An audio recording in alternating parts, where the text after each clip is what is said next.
Hi everybody, it's Brittany. Thank you guys for joining me today for my training. I think what I'm going to start doing is keeping all these trainings as recorded and then posting them for everybody to see on both the YouTube page and the Facebook page at the same time, as long as my internet loads. Lately, it's been going crazy, so I'm sorry. But today is really kind of one of my favorite topics. I know this, I think I say that about everything that I show you guys. But this one really is a really cool topic. It's super fun. You can make it fun while you're being a model. And I don't mean like catwalk model. You'll see more in a minute. But you can make it super fun. But not only is it fun, at least it's fun for the learner, and if you make it fun for you, of course it's going to be fun. But it's also extremely important to development. So, and I know you guys probably don't come here for the fun of it all. You guys should probably just come here to learn what Brittany's talking about today, or you're probably my family and just want to show me support. So thank you guys, I love you. But I wanted to share something a little different today with you guys. This is a really fun video, and I found it on YouTube. Let's see if we can get it to work for you guys. Oh, it's halfway through. So let me start it over, and you guys, I'll show you a quick clip of it, and then we'll come back to the presentation.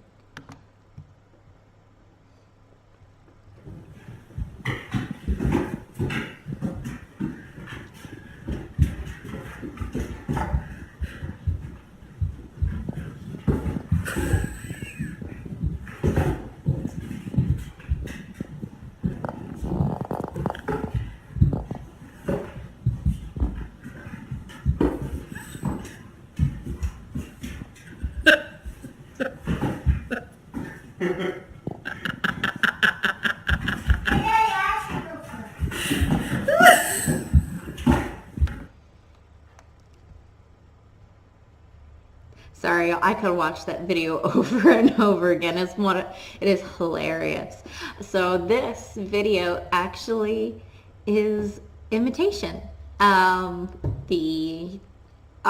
assuming he's the dad because he's got a little boy in the video, is the model, and the dog is imitating, and actually eventually the son starts to imitate as well. So let me bring up our slides and we'll go ahead and dive right on in. So, imitation and modeling.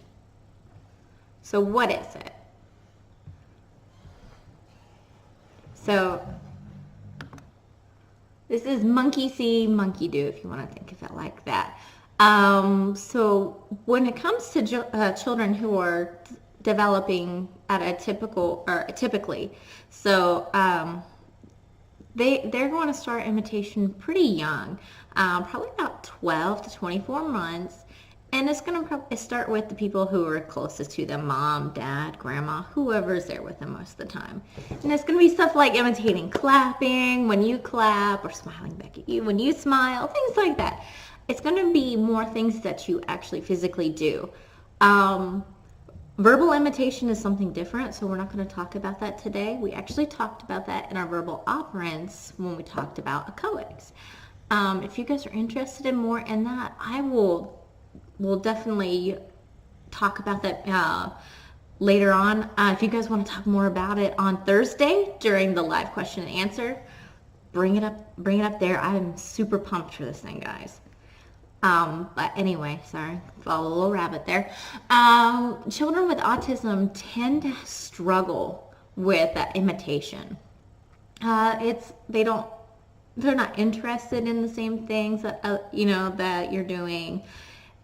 At least they seem that way. And they sometimes struggle with that joint attention. So sharing, you guys looking at each other, you guys sharing attention on something. So that's why we teach it. Because if you can't do it, then you can definitely learn it. Most children who are now this is typically developing children, they just kind of naturally start imitating what they see. Children with autism sometimes don't start that as a natural process. So that's another reason we do have to teach it. So what is imitation? And as always, I include the professional definition, which is right here from the Cooper et al. Text.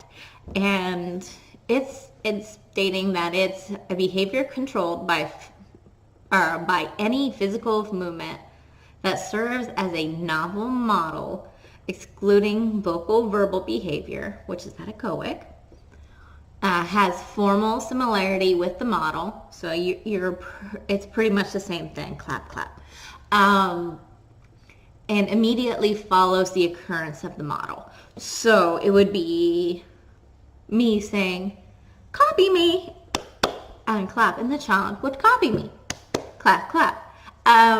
So as you see in my simple definition, it's just copying another person's actions right after you see them occur.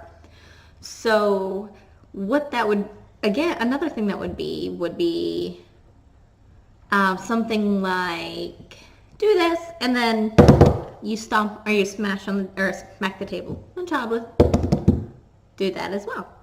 So that is an example of an imitation. Sometimes people refer to them as motor imitations, so that way they don't get it confused with an echoic, because the echoic is verbal, and as you see in this definition, imitation is not including that verbal response.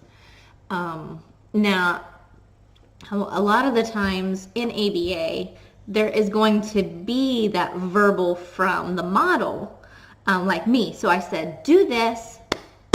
So that's that way of, hey, look at me. Yep, I need your attention. Hello. And then you show them the action you want to see, and then they imitate it back to you. So there may be some verbal in there, but it's not going to be coming from the child. It's going to be coming from the teacher, the parent, so on and so forth. In specifically like the ABA setting, or like if you're at home, like, hey buddy, do this. Great job. So we'll continue on. So models. Ooh, let me get myself out of here so you guys can actually see what's going on here. Oh, super cool. I didn't know I could do that. So models can be an adult like me. So in the clinic setting, I would be the one doing the tapping, say do this, copy me, things like that. What those words are, and along with the showing of that, would be called an SD. See, I got that little word right, I don't know, backwards, SD.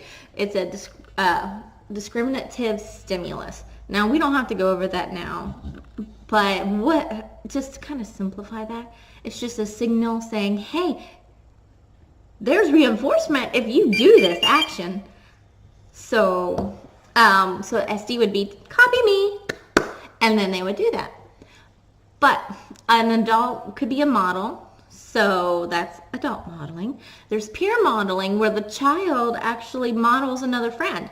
So they could be playing, the simplest thing I can think of is a game where they look at each other and they're like trying to, touch your head. But you don't want to have them say touch your head, touch your shoulders, things like that. So the kids would just copy each other's movements while they're playing. One topic that makes this super exciting to me is called video modeling. I am super geeked out about video modeling, so if you guys want to talk about that in a different setting, hit me up in the comments and I can definitely discuss it with you. I'm actually working on a literature review on this topic, so I'm super pumped about video modeling. When it comes to video modeling, you can do a couple different things. Again, the adult can be the one modeling the actions. So this would be literally a video of an adult doing the behavior that you want that child to see. Same with peer modeling. The only difference with adult and peer modeling is we've swapped who the model is. Then there's self-modeling, which this one is super cool. And I really like it, but sometimes it can be hard, and it requires you to have video editing software. So this one would be like you record the child doing the behavior you want them to see, and you're probably going to help them along with it. Say, hey, all right, first do this, then this, and then you're like giving them reinforcers the whole way. Oh, here's a piece of candy, great job. And then you edit all that out, so then you just show the child doing the behavior that you want them to see. And the hope for that is they see themselves doing the action, so they imitate themselves. There's another type of video modeling. This is called point of view video modeling, but this one's not, I mean, it is used, but I don't, this one is just like playing a first person video game, you know. You can't see the person modeling's face, but you can see their hand movement, stuff like that. This one is super cool, and I really like the concept, but I personally think it would be difficult to do that because I'm not coordinated enough to play video games, so maybe that's just my personal preference. But yeah, modeling is so cool, and I didn't include it on here, but the wording for the two types of modeling is in vivo, which means in life, so real life, or there's the video modeling, so that's a recorded version of it. And also with the video modeling, I'm sorry guys, I promised I wouldn't talk about this so much, but I'm super pumped about this subject. With video modeling, you can do a simultaneous modeling, so the child does the imitation as they're watching the video. So that's really cool, and that you do that when they have the ability to do it. And then there's the video modeling on delay, which is the traditional way of doing it. The child watches the video and the whole way through, or you know, the clip or whatever, and then they go doing the action that they need to do. If you guys want to have a whole training on video modeling and what I've learned, again, put it in the comments, let me know, and I'll be glad to geek out with you guys. So let's go. Ooh. So being a good model, I think this is a very important thing to discuss. Uh-oh, I can't move my...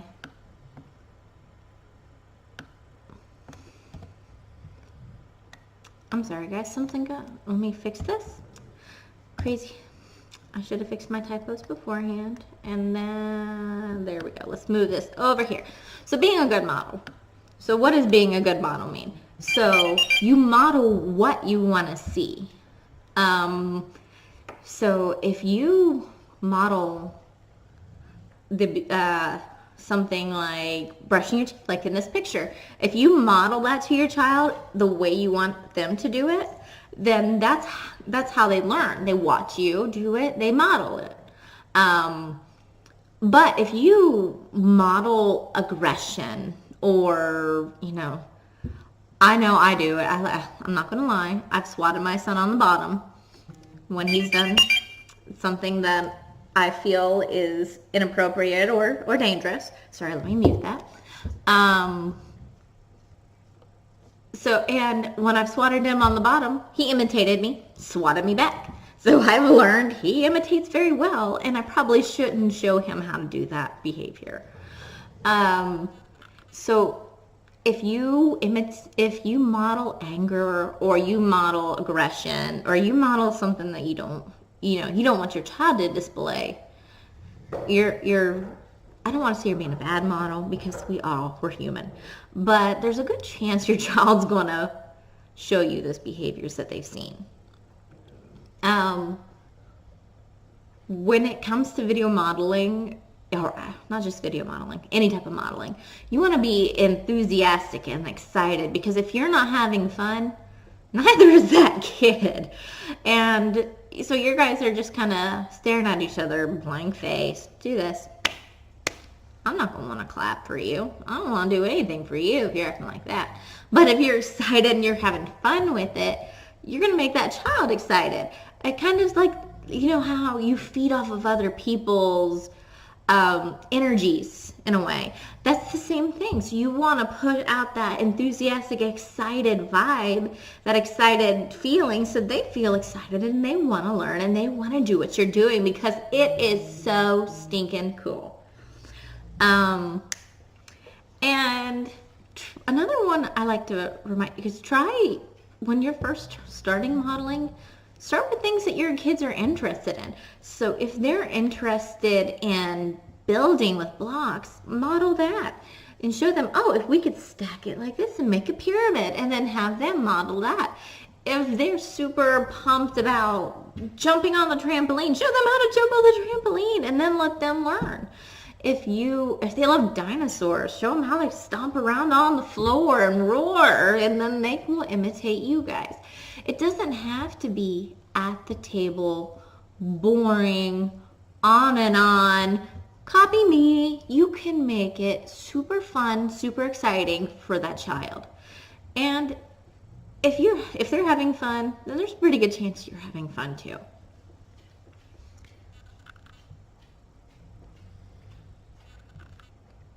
So why is this important? Well, without imitation and modeling, we don't tend to learn new skills. A lot of us learn new things by watching others.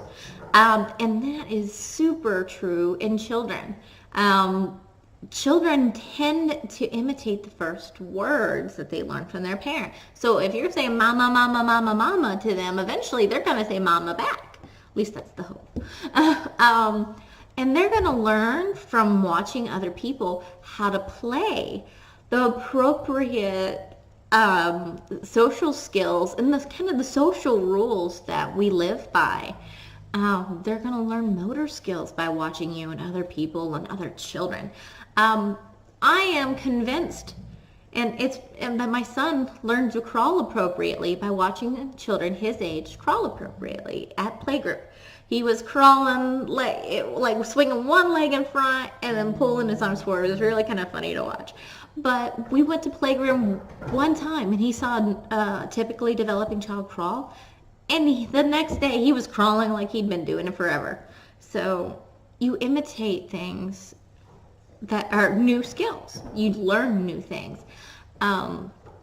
We can also teach things like communication, like I said, or important things like safety skills.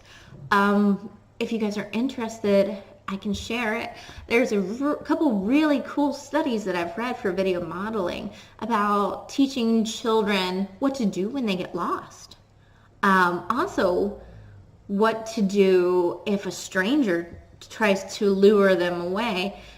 And I know I'm a child of the 90s. Or 80s, 90s, we all lived through stranger danger. But it's still a topic we want to discuss with those kids, with our children, is what to do in these situations. And modeling or imitation and video modeling is a really great way of teaching those kids those type of situations. I think sometimes my son learns more from YouTube than he does from me. Not to say I let him watch YouTube all day, but he watches too much of it.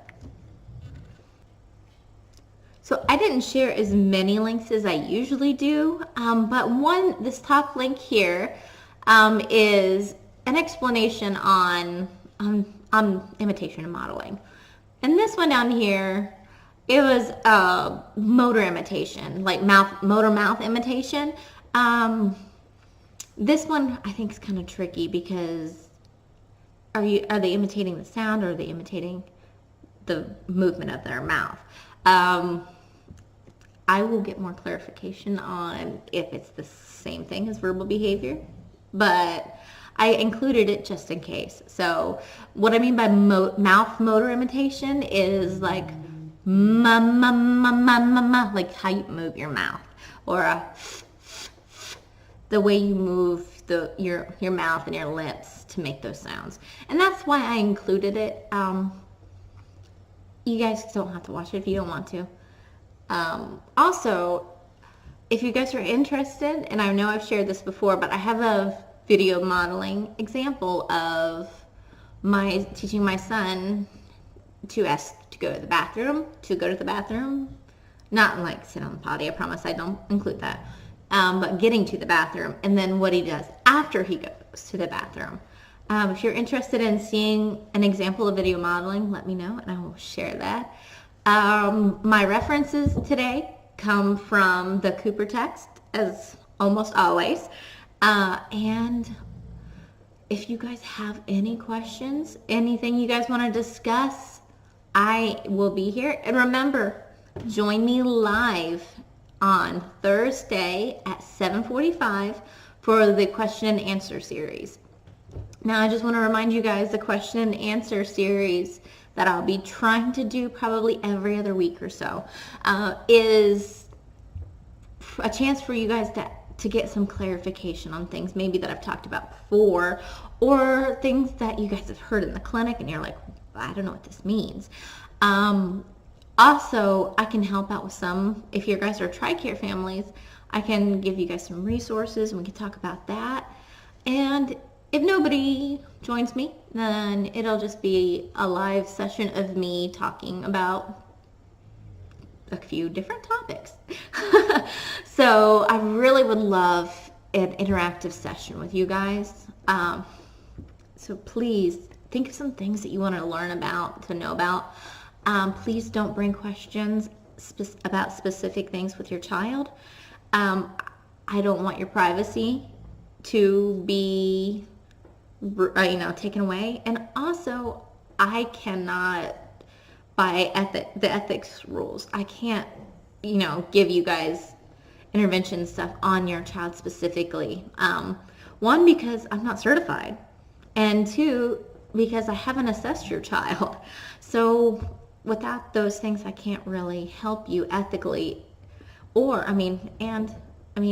would you really want to go to your dentist or go to a random person's dentist and say, hey, could you could you do this for me? And they've never seen the tooth problem. And you're like, huh, okay, whatever. You're not going to randomly just walk up to somebody on the street and ask them for help on something that they've never seen before. So that's just my thought. So I want to again thank you guys so much for watching me today. I really appreciate it. I hope you guys had as much fun with this topic as I did. And I will see you guys on Thursday for a live Q&A, and also next Tuesday for our new discussion. So let me know what you guys think. As always, like and share this video and subscribe to my channel. Thank you.